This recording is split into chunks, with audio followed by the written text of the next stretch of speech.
हिंदू धर्म में ओम एक विशेष ध्वनि का शब्द है। तपस्वी और ध्यानियों ने जब ध्यान की गहरी अवस्था में सुना कि कोई एक ऐसी ध्वनि है जो लगातार सुनाई देती रहती है, शरीर के भीतर भी और बाहर भी, हर कहीं वही ध्वनि निरंतर जारी है और उसे सुनते रहने से मन और आत्मा को शांति महसूस होती है, तो उन्होंने उस ध्वनि का नाम दिया ओम। आओ जानते हैं इसका रहस्य और चमत्कार। पहला रहस्य, अनहद नाद। इस ध्वनि को अनहद कहते हैं।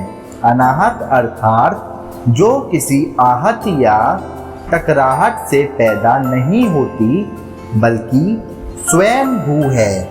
इसे ही नाद कहा गया है। ओम की ध्वनि एक शाश्वत ध्वनि है जिससे ब्रह्मांड का जन्म हुआ है। ओम एक ध्वनि है जो किसी ने बनाई नहीं है। यह वह ध्वनि है जो पूरे कण में, पूरे अंतरिक्ष में हो रही है और मनुष्य के भीतर भी यह ध्वनि जारी है। सूर्य सहित ब्रह्मांड के प्रत्येक ग्रह से यह ध्वनि बाहर निकल रही है। दूसरा रहस्य, ब्रह्मांड का जन्मदाता। शिव पुराण मानता है कि नाद और बिंदु के मिलन से ब्रह्मांड की उत्पत्ति हुई। नाद अर्थात ध्वनि, बिंदु अर्थात शुद्ध प्रकाश। यह ध्वनि आज भी सतत जारी है। ब्रह्म प्रकाश स्वयं प्रकाशित है। परमेश्वर का प्रकाश, इसे ही शुद्ध प्रकाश कहते हैं। संपूर्ण ब्रह्मांड और कुछ नहीं, सिर्फ कंपन, ध्वनि और प्रकाश की उपस्थिति ही है। जहाँ जितनी ऊर्जा होगी वहाँ उतनी देर तक जीवन होगा। यह जो हमें सूर्य दिखाई दे रहा है, एक दिन इसकी भी ऊर्जा खत्म हो जाने वाली है। धीरे धीरे सब कुछ विलीन हो जाने वाला है। बस नाद और बिंदु ही बचेगा। तीसरा, ओम शब्द का अर्थ। ओम शब्द 3 ध्वनियों से बना हुआ है, आ, उ, मा। इन तीनों ध्वनियों का अर्थ उपनिषद में भी आता है। आ मतलब आकार, उ मतलब ओंकार और मा मतलब मकार। अब ब्रह्मावाच का वाचक है जिसका उच्चारण द्वारा हृदय में उसका त्याग होता है। उ विष्णु का वाचक है जिसका त्याग कंठ में होता है, तथा मा रुद्र का वाचक है जिसका त्याग तालु मध्य में होता है। ओम का आध्यात्मिक अर्थ। ओम, उ और मा उक्त 3 अक्षरों वाले शब्द की महिमा अपरंपार है। यह नाभि, हृदय और आज्ञा चक्र को जगाता है। यह ब्रह्मा, विष्णु और महेश का प्रतीक भी है और यह भूलोक, भुवलोक और स्वर्गलोक का प्रतीक है। ओंकार ध्वनि के 100 से भी अधिक अर्थ दिए गए हैं। 5वां रहस्य, मोक्ष का साधन। ओम ही एक ऐसा प्रणव मंत्र है जो आपको अनहद या मोक्ष की ओर ले जाता है। धर्मशास्त्रों के अनुसार मूल मंत्र या जप तो मात्र ओम ही है। ओम के आगे पीछे लिखे जाने वाले शब्द गौण होते हैं। प्रणव ही महामंत्र और जप योग्य है। इसे प्रणव साधना भी कहा जाता है। यह अनादि और अनंत तथा निर्वाण कैवल्य ज्ञान या मोक्ष की अवस्था का प्रतीक है। जब व्यक्ति निर्विचार और शून्य में चला जाता है तब यह ध्वनि ही उसे निरंतर सुनाई देती रहती है। प्रणव की महत्वता। शिव पुराण में प्रणव के अलग अलग शाब्दिक अर्थ और भाव बताए गए हैं।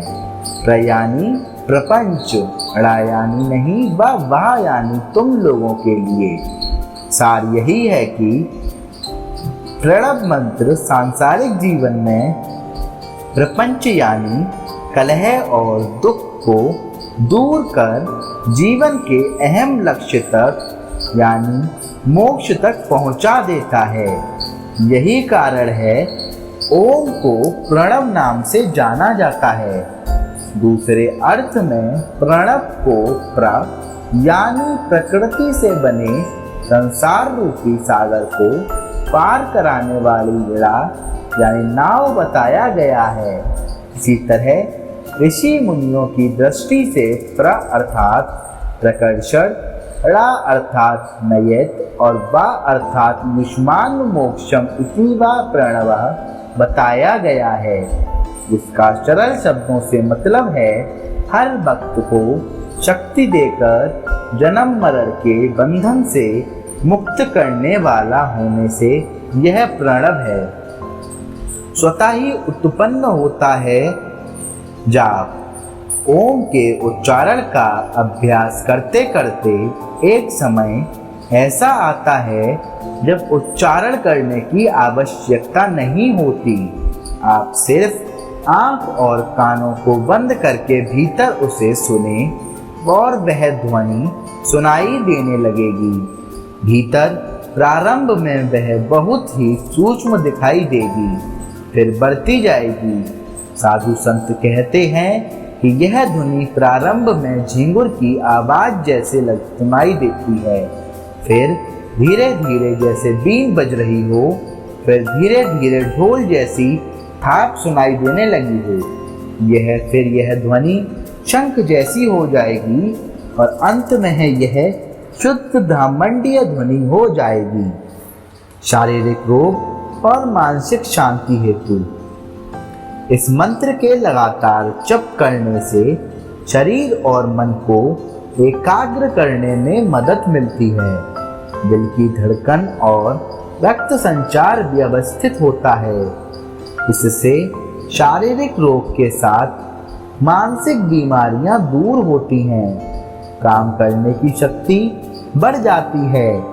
इसका उच्चारण करने वाला और इसे सुनने वाला दोनों ही लाभान्वित होते हैं। नमः रहस्य सृष्टि विनाश की क्षमता। ओम की ध्वनि में यह शक्ति है कि यह ब्रह्मांड के किसी भी ग्रह को तोड़ने या इस संपूर्ण ब्रह्मांड को नष्ट करने की क्षमता रखता है।